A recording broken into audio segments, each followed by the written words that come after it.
হিজরা বিয়ে করা যাবে কিনা, যে হিজরাদেরকে আমি কোরআন শিখাতে পারবো কিনা, হিজরারা মসজিদে আসতে পারবে কিনা, হিজরাদের পর্দার বিধান কি, কোনো হিজরা অপারেশন করিয়ে চাইলে সে স্বাভাবিক অন্য মানুষের মতো হতে পারবে কিনা। খুবই গুরুত্বপূর্ণ কয়েকটি প্রশ্ন, অসংখ্য মানুষের এই প্রশ্ন, তো অনেক লম্বা প্রশ্ন, একটা করে উত্তর দেওয়ার চেষ্টা করছি ইনশাআল্লাহ। 1 নম্বর প্রশ্ন হচ্ছে ভাইয়ের, এবং অনেকেই আমাদেরকে ফেসবুকে হোয়াটসঅ্যাপে একই প্রশ্ন করেছেন যে হিজড়াদেরকে বিয়ে করা যাবে কি না। হিজড়া আসলে কাকে বলে?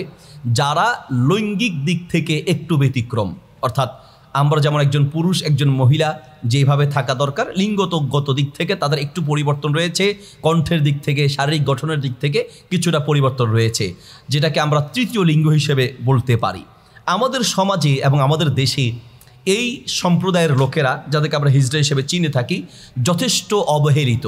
তাদের এই অবহেলার কারণে আর তারা অবহেলিত হওয়ার কারণে এখন বিভিন্ন জায়গায় দেখা যায় ভিন্ন রকমের এক ধরনের ডাকাতি বা সন্ত্রাসী তারা চালিয়ে যাচ্ছে।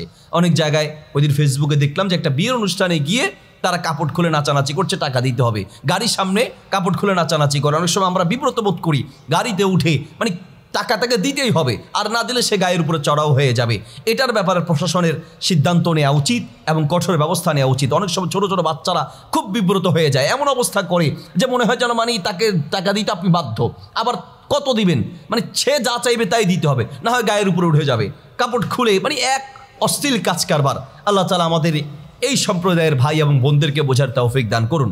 এদের প্রতি প্রশাসনের এবং আমরা যারা আছি আমাদেরও সুধারণা রাখা উচিত। তারাও আল্লাহ সুবহানাহু ওয়া তাআলার সৃষ্টি, ওয়া কাররামনা বানি আদম সন্তানকে যে আল্লাহ সম্মান দিয়েছেন, এরাও সে সম্মান পাওয়ার উপযুক্ত। তাদেরকে নিয়ে হাসাহাসি, তাদেরকে নিয়ে তিরস্কার করা মোটেও উচিত নয়।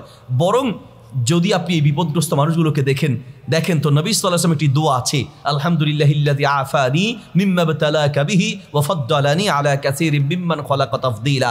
যার অর্থ, হে আল্লাহ, আপনি আমাকে আলহামদুলিল্লাহ শুকরিয়া আদায় করছি যে এই ভাইগুলোকে যেভাবে আপনি ভিন্ন একটি সম্প্রদায়ে সৃষ্টি করেছেন, আল্লাহ আপনি আমাকে সেই দিকে রাখেননি, আমাকে আপনি ভালো রেখেছেন, আল্লাহ শুকরিয়া আদায় করবেন। কিন্তু কখনোই তাদেরকে নিয়ে তুচ্ছ তাচ্ছিল্য, হাসাহাসি, তিরস্কার। অনেক মানুষকে দেখি যে এই তৃতীয় সম্প্রদায়ের বা হিজড়া কাউকে দেখলে তাদেরকে হাসাহাসি করে, তিরস্কার করে, নাচানাচি করে, লাফালাফি করে এবং বিভিন্নভাবে তাদেরকে মানে তুচ্ছ তাচ্ছিল্য করার চেষ্টা করে। ইসলাম অবশ্যই এটাকে হারাম করেছেন। সহিহ মুসলিমে হাদিস এসেছে, মিশকাতে হাদিসটি আছে, নবী সাল্লাল্লাহু আলাইহি ওয়াসাল্লাম বলেছেন, কুল্লুল মুসলিমি আলাল মুসলিমি হারামুন দামুহু ওয়া মালুহু ওয়া ইরদুহু। একজন মুসলিম হিসেবে আরেকজন মুসলিমকে রক্তাক্ত করা হারাম, তাকে তার মাল অন্যায়ভাবে খাওয়া হারাম, ঠিক তেমনি অবশ্যই তার সম্মান ক্ষুণ্ণ করা হারাম। সে তৃতীয় লিঙ্গের মানুষ হতে পারে, কিন্তু তার একটা সম্মান আছে, অসম্মান করা যাবে না, বরং তাদেরকে দেশীয়ভাবে এগিয়ে নেওয়ার চেষ্টা করতে হবে। আমরা এক তৃতীয় লিঙ্গের বহু মানুষকে দেখেছি, বহু হিজড়াকে দেখেছি, আলহামদুলিল্লাহ পড়ালেখার সুযোগ পাওয়ার কারণে অনেক দূর এগিয়ে গিয়েছেন এবং রাষ্ট্রীয় অনেক পর্যায়েও আছেন, চেয়ারম্যান মেম্বার সহ অনেক পর্যায়েও আছেন। কাজে এদেরকে আমরা বিভিন্ন কাজে লাগানো উচিত, আমাদের লাগানো দরকার এবং এই ব্যাপারে পরামর্শ দেয়া দরকার, তাদের প্রতি সহানুভূতি থাকা দরকার।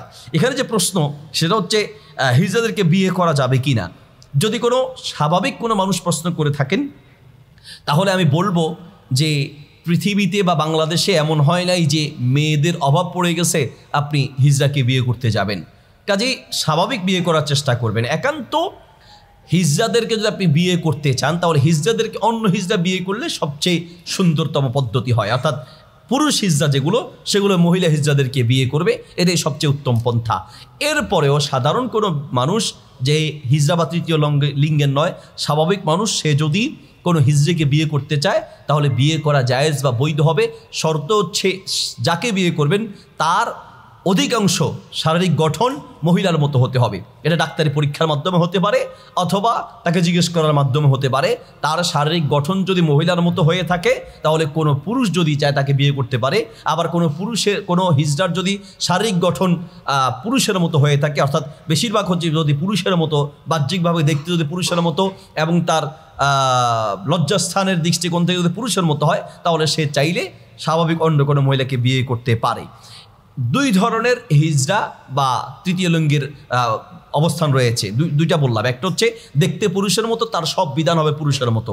দেখতে মহিলার মতো হলে তার বিধানগুলো হবে মহিলার মতো, অর্থাৎ মহিলার মতো হলে তা সে পর্দা করবে এবং অন্যান্য পুরুষদের সাথে মিলবে না বা মসজিদে গিয়ে অন্য পুরুষদের সাথে নামাজ পড়বে না। আর দেখতে যদি পুরুষের মতো হয় তাহলে সে অন্যান্য মহিলাদের সাথে পর্দা করবে, পুরুষের বিধিবিধান পালন করবে। আরেক ধরনের হিজড়া বা তৃতীয় লিঙ্গের মানুষ আছে, যাদেরকে বলা হয় আরবিতে আল খুনসাল মুশকিল, যেটা নির্ধারণ করা যায় না, কিছুটা পুরুষের মতো কিছুটা মহিলার মতো, মানে এটা পুরুষ অথবা মহিলা নির্ধারণ করা যায় না। তো তাদের ব্যাপারে শরীয়তের বিধান হচ্ছে এরা একটু ভিন্ন থাকবে, এরা না পুরুষের সাথে মিশতে যাবে না মহিলাদের সাথে মিশতে যাবে, এবং এরা না কোনো অন্য মানুষের কাছে বিয়ে বসবে, এরা একটু ভিন্ন ভাবে চলাফেরা করার চেষ্টা করবে, না একদম মহিলার সাথে মিশবে না পুরুষের সাথে মিশবে, তারা তাদের মতো যারা আছে এরকম যারা আছে তাদের সাথেই মেলামেশা করবে বা চলাফেরা করবে।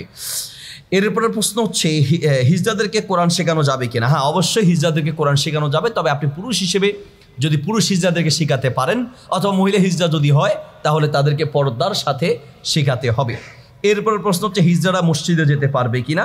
উত্তর হচ্ছে যদি হিজড়াও যে দেখতে পুরুষের মতো হয় তাহলে সেই হিজড়া পুরুষদের সাথে মিশতে পারবে, মসজিদে গিয়ে অন্যান্য পুরুষদের সাথে নামাজ পড়তে পারবে।